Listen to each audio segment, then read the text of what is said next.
This episode is brought to you by Lake Martin Marketing Group, your full-service creative partner for branding, social media, websites, video production, and everything in between. From small businesses to political campaigns, we help you build a brand that gets noticed and drives actual results. Based in the historic Tallapoosa County Bank, we're proud to bring big ideas into small towns. If you're ready to take your marketing to the next level, visit lakemartinmarketing.com or follow us on social media.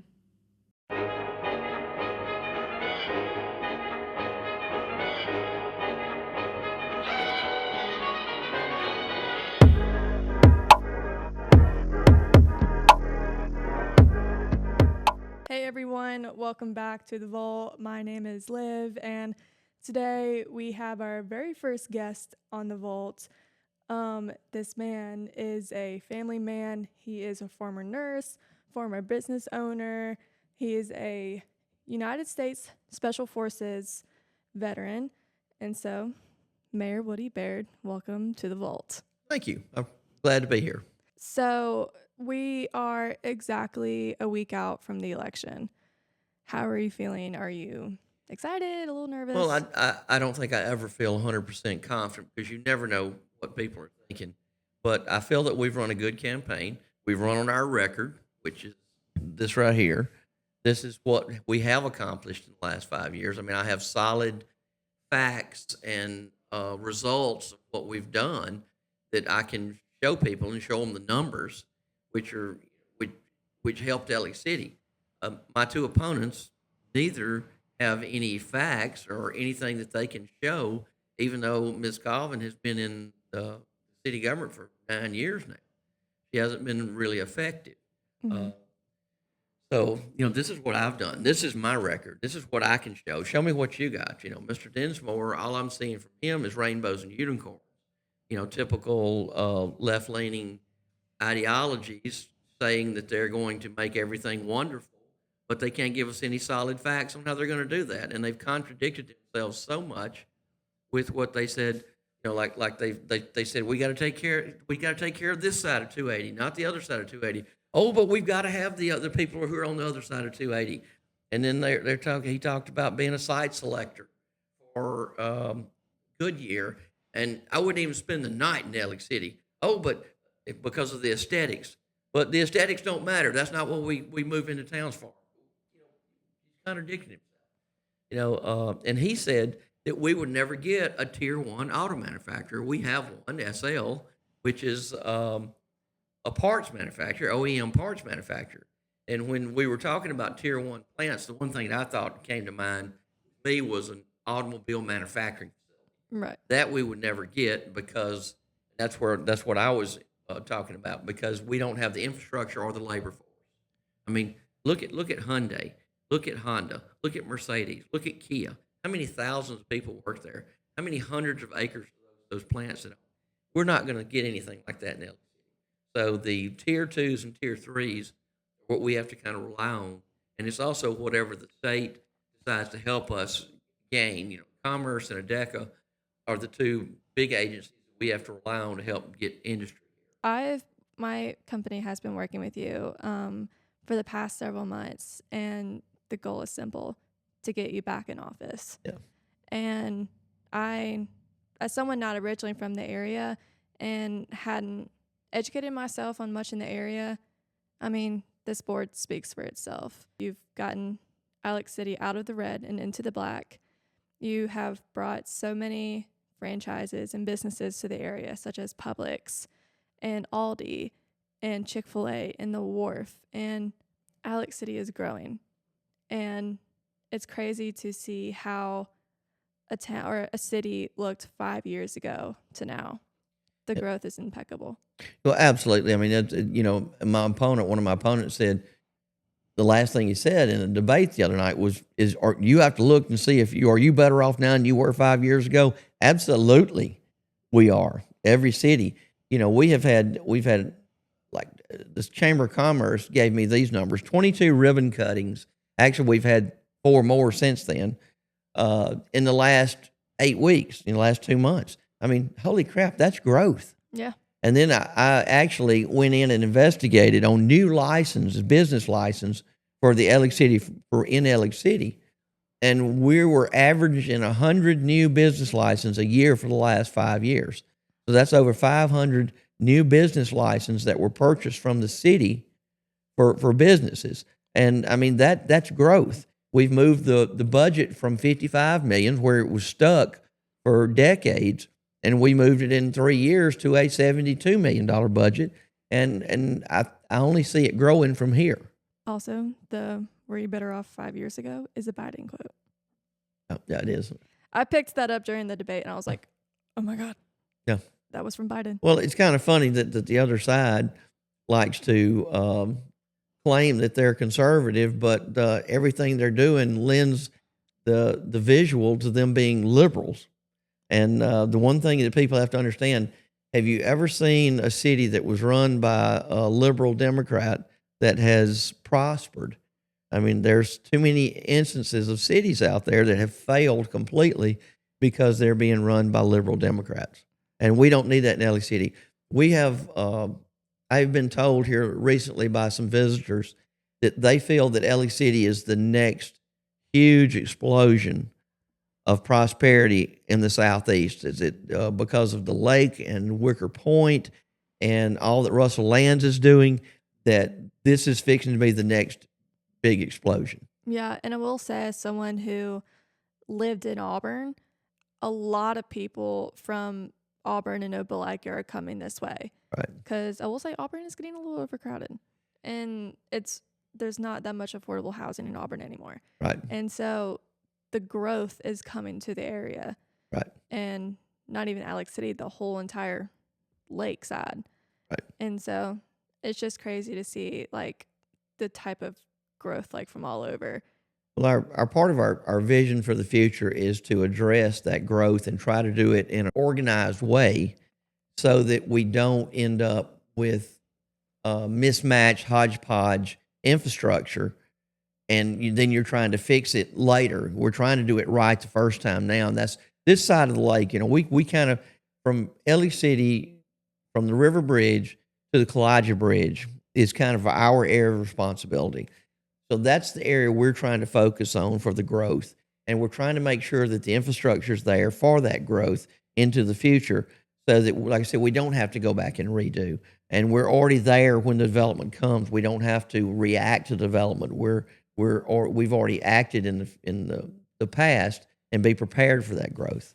So let's take it back to your childhood. You grew up in Alex City your whole entire life. How was it like growing up in Alex City? Well, it started out. I started out life over on Avondale Village. We lived in a 50-foot mobile home next to my grandmother's house on 11th Avenue, and we did that. We lived there until I was 6 years old, and then we moved over on Forest Street, which is off North Central. And when my father had bought an old house and remodeled it, and we moved in there, and we continued to remodel as we went along. And that put us right in downtown. I walked to school just about every day. I was at the city school at that time. We had 5 schools at that time, 5 different schools. And I walked to school every day. And then when we hit the 7th grade, we desegregated and we turned 5 different schools into one school system and split up the grades around town. So the 7th grade, which is what I was going into, was still at the city school, which was the middle school. And so I still walked back and forth to school. Cool thing was Piggly Wiggly was there, and they had a bakery, and they baked fresh donuts and baked goods every day. And I'd go by there after school, and they'd have their day old stuff stuck out. And for like a nickel, you could get 2 donuts. I know that sounds crazy, but I would get 2 donuts and eat them on the way home. That sounds awesome. That sounds like a great treat. Growing up, who shaped you the most as a kid? Probably, as far as I would have to say, my work ethic comes from my father, because we were always we weren't dirt poor, but we were not affluent by any means, and so we were always in need of cash or revenue. So we worked every weekend. My father, he worked for the Board of Education on maintenance and keeping up all the schools. And every weekend we had a side job to go do. And we would go out, me and my brother and we would go out and help my father, and we would work and we'd earn money. And he would pay us. I mean, he started paying me early, and I learned the value of money back then, and I would hoard my money, and I became a good manager of money even back then when I was young. I liked putting money in the bank and watching my bank account grow. So, but I would say that was probably the biggest influence. But he gave us a pathological work ethic. It was not. It's not. I think I consider it not healthy because we worked so hard and so much, and we always put work just about before everything. I think having a great work ethic is such a great instillment to have as a part of your character. And having like a strong work ethic like that is how you get stuff done, which also is another testament to your board. Because if you didn't have a work ethic, you wouldn't have that. That's correct. I agree with that. Along with having your work ethic instilled in you by your father, what other core values are a part of you today? Well, as a child, honesty was one of the. I mean, we were just. It was not beaten into us, but we were. You had to be honest. You didn't lie. You didn't steal. You were always courteous to your elders. We grew up saying yes, sir, and no, sir, yes, ma'am, and no, ma'am, and you always respected your elders. And as I grew, I saw that. When we would be out in public, and we always spoke that way and showed that respect, it always got praises from my parents on how good kids he had. And that's a parent always, that's what they want to hear. They want to, when people tell you, boy, you got the best kids in the world, that's just, you just beam, you just light up because you feel like you've done a good job with them. But I think those were the early values that have shaped my life. So fast forwarding to your mid-20s, you and I have talked about, and before you decided to join the military, you were working for the city, laying down pipes. Yeah. What Russell Corporation. With Russell Corporation. What actively led you to join the military? Well, I was coming out of high school. I barely got out of high school. High school was not good for me, and I thought I probably had a learning disability actually, because I just couldn't get. There's a lot of things I couldn't get. Math was my hardest subject, and so I got into I worked for a mechanical contractor here in LA City, and the thing is, you have to know math to be able to fit pipe because of the fractions and the measurements and everything. So, but I learned that fine, and then I welded too, and I ended up working for Russell Corporation in the bleachery, and the people who work for Russell Corporation who see this podcast and know the bleachery. It was the worst place in Russell to work. It was 120 degrees on the floor every day. In the summer, it was worse. There was 2 inches of water on the floor. There were chemicals everywhere. There were steam pipes, and it was just not a good place to work. Mm. And when you're sitting there with a long sleeve shirt and a welding hood on, and you're welding on pipe, I mean, I could lose 10 pounds anytime I wanted to just from sweating, just from water. But I hit about 27 years old, and I was in the bleacher there one day, and I was looking around at the environment and thinking how bad it was, and I was like, there's got to be something better to life. And I had an acquaintance that our shooting club that I'd been associated with for years, and I understood that he had retired out of U.S. Army Special Forces, and in particularly 20th Group Special Forces, which is a National Guard unit headquartered here in the state of Alabama. And so I asked him about it, and he said, "Why do you want to know?" I said, "I don't know. I'm looking for something." And so he set up an interview with me with the unit, which was down in Montgomery. So I went and interviewed, and I was really big into guns back then. I really liked guns. And I found out, I did a little research on Special Forces, and there are 4 primary MOSs on an SFA team, and one of them is a weapons guy. And the weapon guy, when you go to the Q course, the Special Forces Qualification Course, Fort Bragg, the weapons guy gets to touch, play with, shoot, take apart, put back together every weapon known to man. And that to me, that was the ultimate dream. And so I said, "Hey," I went down and interviewed with them. They said, "Okay, we're gonna bring you in. What do you want to do?" I said, "I want to be a gun bunny." Was what we call weapons guys. And they were like, "Well, we don't need weapons guys. We need radio operators or medics." And I was like, "Yeah, that radio is going to be heavy." I don't think I want to do the radio thing. I said, what about the medic thing? And not realizing I was going to be strapped with a 40-pound aid bag on top of all my other equipment. And then not realizing I had just chosen the most academically intensive MOS to gain and maintain in all 4 branches of the military. And so I got in, that's how I got in. And when I went through the Q course, the cool thing about National Guard, you could do something called Rep 63. It's the only avenue to go to Special Forces where you come off the street. So I was recruited straight off the street, went to basic training, jump school, went out to Fort Sam Houston in Texas, went to 10 weeks of the basic medic course, and then went to something called 300 F1, which was the Special Operations Medical Sergeant course. And the first day there, the first sergeant comes in and he stands up in front and says, "Welcome to the Special Operations Medical Sergeant course. The next 19 weeks will be the academic equivalent of the first year and a half of med school." And I like to fainted. I was like, oh my God, I barely got out of high school. I can't do this. And the guy next to me was a drinking buddy of mine. And I said, "Joe," I said, "I can't do this. I'm just going to get up and slip out the back because there's no way in hell I can do this." And he was like, "Sit down, shut up. It'll be all right. It'll be fine." And there were 67 of us that started that class. And when we graduated, there were 26 left. Wow. So we went to Fort Bragg to the Special Force Qualification course. And phase 1 is field training. Phase 2 is another 8 weeks of medical training where you get advanced skills. And then phase 3 is something called Robin Sage, where it's a big field operation for about 3 to 4 weeks out in the Uwharrie National Forest in western North Carolina. And by the time we got through and we were all said and done, we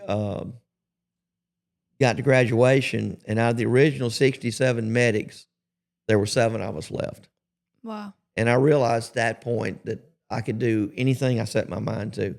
And I realized I could do college work, that I was in high school, I just never paid attention and I wasn't engaged. So I came out. I needed to have something in my civilian life that would support the military life. So I went to nursing school and got my nurse's license, and that worked hand in hand with the military and the nurses because you had to have CEUs in both to keep up. And so it worked really well. And I was the first fully qualified Special Forces medic that my unit, Company A, had ever gotten back. They'd never got anybody back out of the course because it was so hard. And, I didn't know that until I got back. And then I realized I was the only fully qualified, we call them Deltas, 18 Delta was my MOS in that unit. And the thing about going through the school, I said all 4 branches of the military before the hardest listed MOS, the Special Operations Medical Sergeant course was the medical training component for all special operations medics. So your Ranger medics and your corpsmen out of the Marine Corps came for half the time, but then your SEALs and your PJs, they would come and go through the whole course and that get their medical training. But I got back, went to nursing school, married my wife, and we started a life. And I worked as a nurse for 4 or 5 years, and then opened my business. So, how did becoming a nurse in the military and also becoming a business owner prepare you for becoming mayor of Alexander City? Well, the military MOS I had, the Special Forces, one of the things that we're trained when we go to Fort Bragg and you go through the Q course, you're given classes on governmental administration, because that's what we do when we go to foreign countries and we help foreign countries with their governments. We help them establish and maintain governments. For example, in 1995, when we were in Haiti, and I lived in Haiti for 6 months in the middle of nowhere, we were right on the Dominican Republican border in the middle of the island. We ran the city we were in. We did all the administrative tasks, and we made sure the city workers got paid. We made sure the police department got paid. We ran that. We ran the jail. We made sure the roads got fixed. We tried to get the hospital back up and running and keep people there, and the schools. But we did all that, civil affairs. It's called civil affairs. But we were administering that. That's what we do. And that was the basis for being able to do what I've done in the mayor's office and have the success I've had.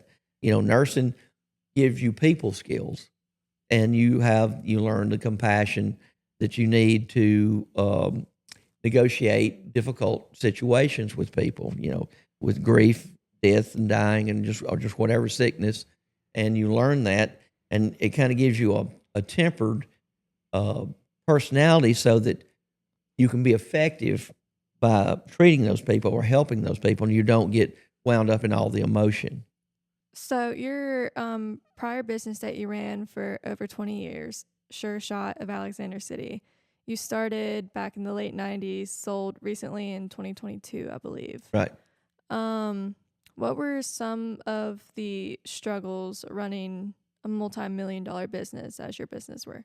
Well, we started out in 1997. This was a hobby of mine. This was what my wife said was my midlife crisis. I decided to stop nursing and go into and start the business. Well, and because it's gun business, I always wanted to do the gun business. So we did. We started out on a shoestring budget. I mean, I borrowed $100,000 and we started the business and we started working. 97 up through when the planes flew in the building on 9/11. Then I realized that I was going to be activated because everybody got activated. In January of '02, I got activated and didn't know when I would get back. Didn't know when I was coming home. So I just had to walk off and leave my business with my wife. She was still working for Russell Corporation at the time, and I left it with some of my in-laws to help run it. But me not being there because I was the person who drove the business. So I went off and I was gone from January '02 to July of '03, and started out in Kosovo and ended up in Afghanistan, and it was very hard. I come back after 18 months. My kids had grown. I mean, think about young children growing as much as they did over 18 months, and then missing holidays, missing birthdays, anniversaries, and then coming back, and then my business had basically cratered. So we had to start it back over and get it up and running. That was in '03, summer of '03, and I don't remember exactly when it was. It seemed like it was around probably '04 or '05 when Fruit of the Loom had done such a poor job with Russell Corporation that it was getting worse and worse, and my wife was not happy in her job. So she came out and actually came into the store and started handling our accounts receivable, accounts payables, and all the administrative stuff. And then we took off. I mean, that's when the store actually started growing. Yeah, and from personal experience of having my parents work together for all these years, some couples they work together either works or it doesn't, but just seeing how y'all work together even today, like that's such a wonderful thing to see is Yeah, seeing couples work together. I can't say that we didn't have disagreements, but working with your best friend is something that it works out, Yeah. and that's what my wife is. Kim's my best friend, Oh, and so you hear that, Kim? so that's what basically allowed us to do this. And we had ups and downs, money issues, and all. The one of the things preparing me to be mayor in LA City, having your own business. Whereas one of my opponents claims to be a businessman who was a corporate executive, he didn't have the decisions. He didn't make payroll. He didn't have to make sure that money was there. We had to make payroll, and I'll say something right now. We never ever missed a paycheck for one of our employees. They never missed a paycheck, and every paycheck we had always was there. The money was there. It never bounced or anything. So that was one of the things I'm proud of. But establishing a payroll, having a business, and having to make every decision you make in a small business is live or die. Anything you do could destroy your business. So you have to really pay attention and work your business and grow your business. So, and that's the difference between being a small business person and a corporate executive. Like I said, that corporate executive has a corporate umbrella over them. There's nothing they can do to destroy their company. But at my level, I could have made a mistake anytime and destroyed my company. But we grew it. We ran it for 23 years. One of the reasons it got me interested in government was the tax revenue we paid into LA City over 23 years of sales tax revenue. There were millions of dollars in sales tax revenue we paid in. Mm. And I was watching it wasn't very well handled. It wasn't very well utilized. and I started writing editorials and getting involved in civic groups, trying to make it better. Russell had started going on the decline and started going away, and I wasn't seeing any bona fide activity that was actually working to reestablish the economy or maintain the economy in LA City. And that's what eventually led to me running for mayor. So your previous election, you beat Tommy Spraggins. So your previous election, you beat Tommy Spraggins. It was, I think, about 70 something votes, 75 votes. There was after the runoff, there were about 80 votes, somewhere between 80 and 85 votes, I think, that separated us, and that gave me the election. What were you thinking whenever you found out that you had won and you were going to be mayor? We were having a watch party, and we'd already done this for the general election, and I'd actually gotten about 40 more votes in the general election, but we had a third candidate who kind of skewed the numbers, so I didn't get enough to win straight out. Mm-hmm. So in the runoff, we were sitting there counting the numbers, and we were looking at the boxes, and one of my biggest boxes was District 6, and it had not come in, and we kept watching. Now we were adding up the numbers, and District 6 had been really, really good for me in the first election. I mean, in the general election, and so in the runoff, I said, I was sitting there telling myself, I said, I think we got this, but I didn't verbalize it. But so I just sat back, didn't say anything. And when the numbers came in, Kim started hollering, we won. That's awesome. So, and that's when we realized we had the numbers. And then, of course, you have to go through the absentees have to come in, and then the provisional ballots are open 2 days later. So, and that'll be something we'll have to do. But the absentees, that's where you always have the potential for corruption, is in the absentee ballots, because people have to send in applications, fill them out, mail them back. You don't really have that face-to-face interaction with a picture ID. So we'll see. Hey guys, Liv here in post-production of this episode. We unfortunately had the video camera stop right before Woody was about to start talking about his accomplishments. So you'll have to hear the audio part, but we will have video up for the remainder of the episode. Thank you guys. So since being in office, what are some of the accomplishments that you are proud of? Well, right off the bat, when I came in, I knew the city was in bad shape, but I don't think anybody in LA City knew how bad a shape. We had been running a $3 to $5 million deficit for 20 years. And we were 4 audits behind. The 3 mayors prior to me coming into office, they had not had established a budget for 3 years running. How do you do that? How do you run a city and you don't have a budget? And the numbers, they had a lot of problems with the financial officer at that time, and the mayor and the financial officer didn't get along, so there was a lot of controversy there, and so you ended up with the finances were just in total disarray when we came in. So I started kind of making a priority list of what we had to fix. It took me 13 weeks. It was 13 weeks into 2021. I came into office November 5th of 20, and it was 13 weeks into 21 before we had a finance officer.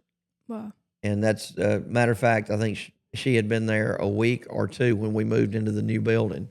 And so her stuff was totally disrupted. I mean, everything was packed up and moved, and she didn't really have a good time she had no time to get assimilated into the job. But as soon as she did, we started looking. We sat down and talked over the situation and what we had to do. So we had to make some tough decisions. And one of those was that we decided to cut all the department's budgets by 25%. This was we had a 2-phase plan. This was the first phase, and if it worked, then we would go with that. If not, then we would go deeper cuts on phase 2. But we had a 25% cut across the board on all of our departments and all of our appropriations. There were open POs all over town at vendors, so we established a purchase order policy and requisition policy. And we started tightening, and we just stopped bleeding because we were bleeding money everywhere. So we stopped the bleeding. We started working on the audits. And the 4 audits that were hanging out there from years past were all partially done. They just needed finishing. So we were able to get in there and get some order to that, get the numbers the auditors need, and we finished those 4. But as we finished those 4, we were gaining, we went on into 22 and 23 gaining audits, and we ended up actually having 8 that we needed to catch up.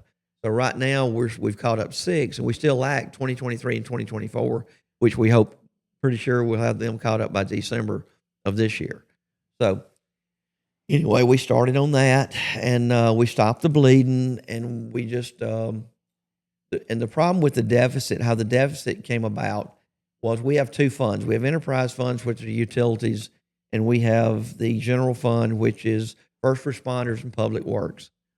And the monies that come in there, the general fund was going broke. So we were having to borrow money from the utilities and put it in the general fund to be able to make payroll. And that's where the deficit was coming from, because it's okay to do that. It's legal to do that. But any money you take out of one fund and put in the other is supposed to be paid back in 12 months.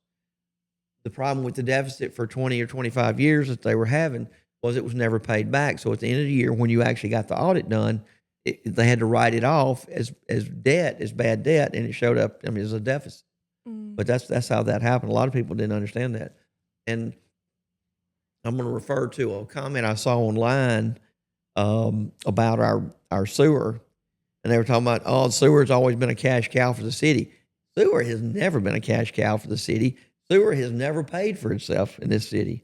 Russell Corporation subsidized the sewer the whole time it was here, to the extent that the citizens were only paying 20 cents on a dollar what it was costing to treat wastewater. And we had it up to about 87 cents, and our council decided to rescind. We had a 5-year plan to make it whole, and they rescinded the two increases over the next 2 years, which put us down to about 78 cents on the dollar. And now we've just passed a plan that should, within the next 2 years, get sewer 100% funded. But that's, we hope.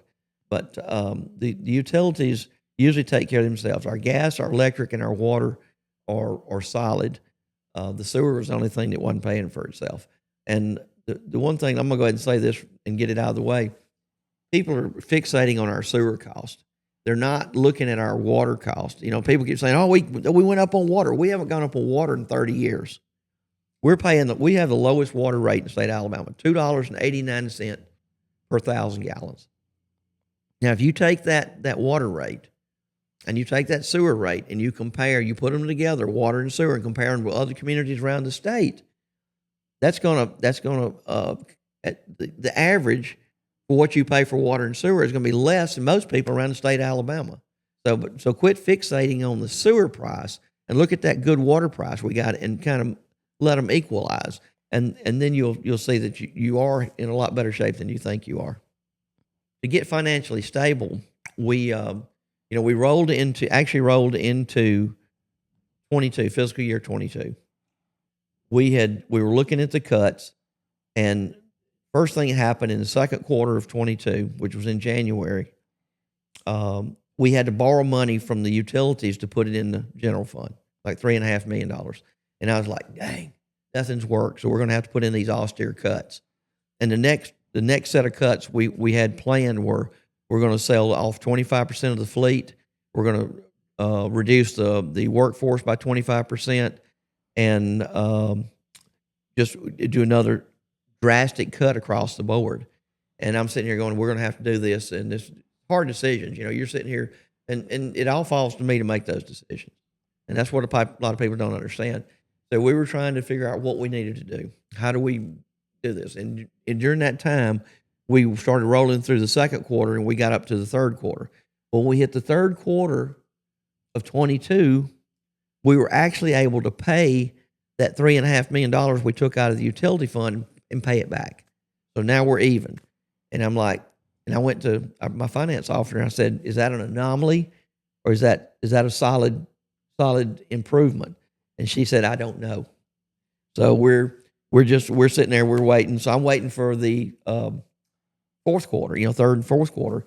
And we sitting there, we're waiting. We finally started getting our numbers in. We didn't have to borrow any money from the utilities from the enterprise fund to beef up the general fund. So that was a good positive step forward. So then in fourth quarter, when we're going into the end of the fiscal year, establishing the budget, when establishing a balanced budget, and going into fiscal year 23, we were in the black, and so that was probably the biggest highlight, the biggest high point we had, because we knew we were moving in the right direction. Now, if we can just keep it there, so we were trying to do everything we can to ensure that the revenue kept coming in, getting new businesses in, trying to make good deals with the people, the businesses that were coming, so that it was equitable for us and the city. At the same time, we were working through the development agreement for the Heritage, which was Russell Land's, the Wicker Point project.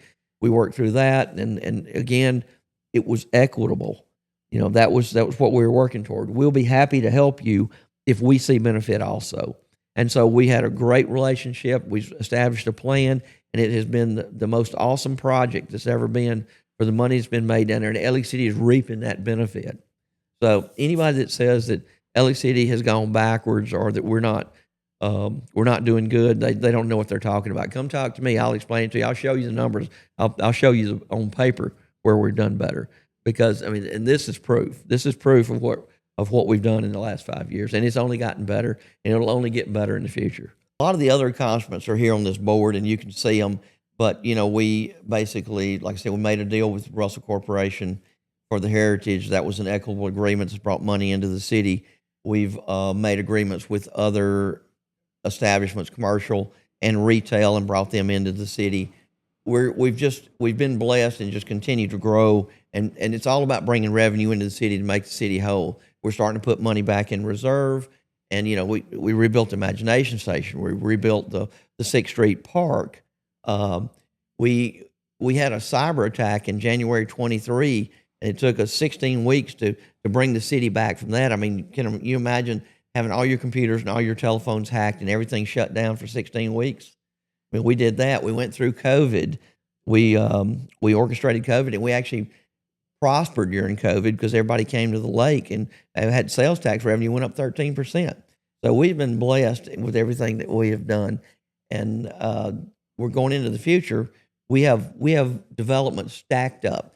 The reason I'm trying to get reelected is because I need continuity. We need 2 terms. We need a mayor that has 2 terms. We don't need a break in service. You get a break in service, and somebody's got to come in and learn how to do this. It took me a year or more to assimilate into this job, to try and figure out the nuts and bolts and make sure that I was doing a good job.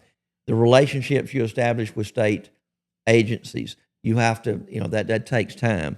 We have all that. So the continuity that would be brought by a second administration of mine would give us continuation of development and prosperity. And we would be able to, because at the end of the next 4 years, if I can do everything I have on the books right now, LA City will be flush with cash. We'll be back where we were in the days when Russell was in his heyday. How has your faith shaped you into this leadership position? Well, it's God's always been important in my life. I was very well trained as a young child going to church. My aunt used to take us to church, and we would. I had great church parents that kind of instilled in me the basics of Christendom, and how to pray, how to treat people, how to act, and that influenced my life a lot. When I hit 18 years old, I kind of drifted away from the church, and then when Kim and I got married, her father, when I went and asked him if I could marry her, he said, "Well, that's fine, but I want y'all to get in a church." So we did. So we got married, we got in a church, and we started that, and we raised our kids in the church, and I got 2 of the best kids in the world, and I love them, and they very squared away, but faith is very important to me. I mean,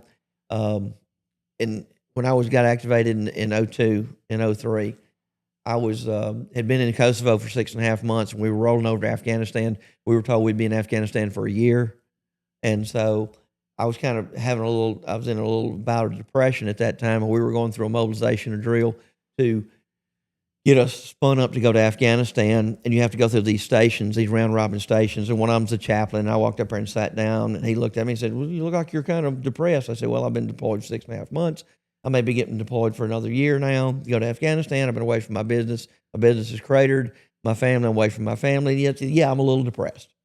And he said, "Well, you want me to pray with you?" I said, "No, it looks like it'd be too much trouble," because I was really just kind of caustic right then, and he just didn't have that personality. But there was a Bible laying there. It was a man's daily devotional Bible and your daily bread devotionals. And I said, "Can I have these?" He said, "Yeah." So I picked them up, and the next morning I started doing a devotional. I'd always wanted to read the Bible, and I figured if I'm going to be in Afghanistan for a year, what a great time. I'll read the Bible from cover to cover. So next morning I get up and I start doing my devotional. And that morning, I can't remember. I wish I could remember what devotional it was. But once I got through, there was an actual physical weight lifted off me. And I felt peace, and I felt the grace of God. And God said, "My grace is enough." So I'm sitting there, and I mean, absolutely, I felt a feeling of peace that it's hard to describe until you felt it. Once you ever feel it, you want it back. So you drive forward. So I did that daily devotional, and God told me, he said, "You're going to be all right." So I go to Afghanistan, and I did some crazy stuff in Afghanistan and went in some places I probably shouldn't have gone into. But I knew God was with me, so I knew I was protected, and that was good. But I read the Bible every day over there, and I did my daily devotionals.